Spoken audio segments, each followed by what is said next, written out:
Hey there, history explorers. Did you know that Africa is where all humans come from? That's right, you, me, everyone. So, buckle up as we go on an amazing adventure through time to discover the incredible story of Archebulan. That's what some ancient people called Africa, meaning mother of mankind. Let's go. Long, long ago, even before there were smartphones or even houses, Africa was the place where the very first humans roamed. Scientists have found fossils, like Mrs. Please and the tongue chad in South Africa, that are millions of years old. These fossils are like puzzle pieces that help us understand where we come from. Imagine them as our super old relatives. And get this, the oldest art in the world comes from a cave in South Africa, dating back 100,000 years. Now, let's zoom forward to ancient Egypt, around 3000 BC. This was one of the oldest and most amazing kingdoms in Africa. The Egyptians lived along the Nile River and built huge pyramids that still stand today. These pyramids are like giant birthday cakes for their pharaohs, the kings and queens of Egypt. They also invented a special kind of writing called hieroglyphics. It's like a picture code that told stories and kept records. Plus, they figured out how to mummify people, which is like wrapping them up super carefully to keep them safe for a long, long time. South of Egypt, in what is now Sudan, was another powerful kingdom called Nubia, also known as Kush. Around 800 BC, the Kushites were so strong that they even conquered Egypt. They had their own black pharaohs, like King Pi and Tahaka. They also built pyramids, but their pyramids were smaller and steeper than the Egyptian ones. The Kushites were amazing iron makers. Their capital city, Meroe, was like a giant iron factory, churning out tools and weapons. Let's travel to northeastern Africa, to the land of Aksum, in modern-day Ethiopia and Eritrea. Around 100 CE, this kingdom was a major trading power. They traded ivory and gold with places like Rome and India. And guess what? Around 330 CE, their king, Izana, decided that Aksum would become a Christian kingdom. They built tall, amazing obelisks, like giant stone needles pointing to the sky. One of these obelisks is 24 meters tall. Now, let's fly over to West Africa, to the land of the Ghana Empire. This wasn't the same as the country we know as Ghana today.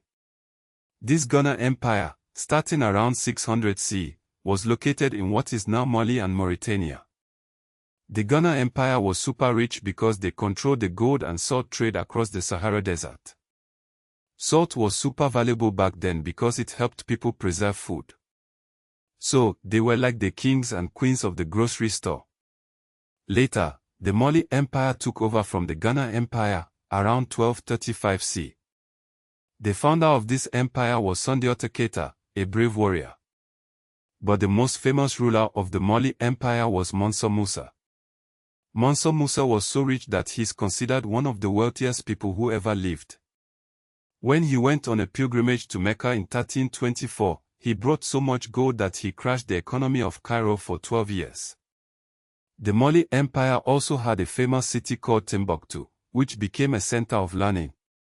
It had a huge university called Sanko, with over 26,000 students. Imagine a school that big.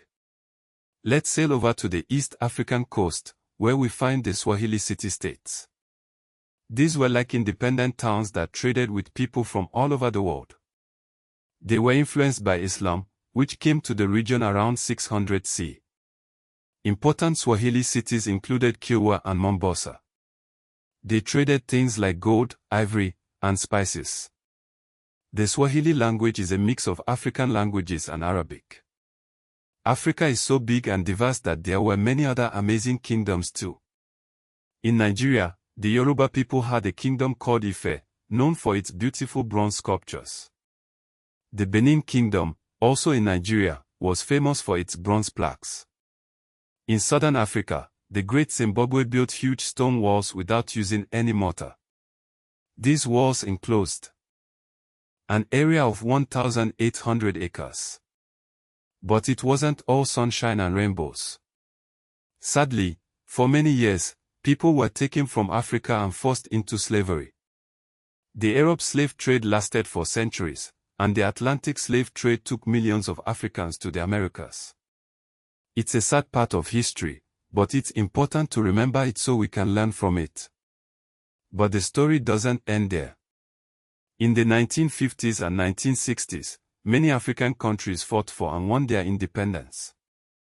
Libya was the first in 1951, and Ghana followed in 1957, led by Kwame Nkrumah. By 1960, 17 African countries had become independent. Today, Africa is a continent of amazing people, cultures, and histories. The African Union, founded in 2002, is like a club where African countries work together. South Africa's Cradle of Humankind is a UNESCO World Heritage Site that people visit from all over the world. And griots, the traditional storytellers of West Africa, still keep the history alive through songs and stories. So, you see, Africa is much more than just jungles and animals. It's the cradle of humankind, it's a land of ancient kingdoms, amazing inventions, and incredible people.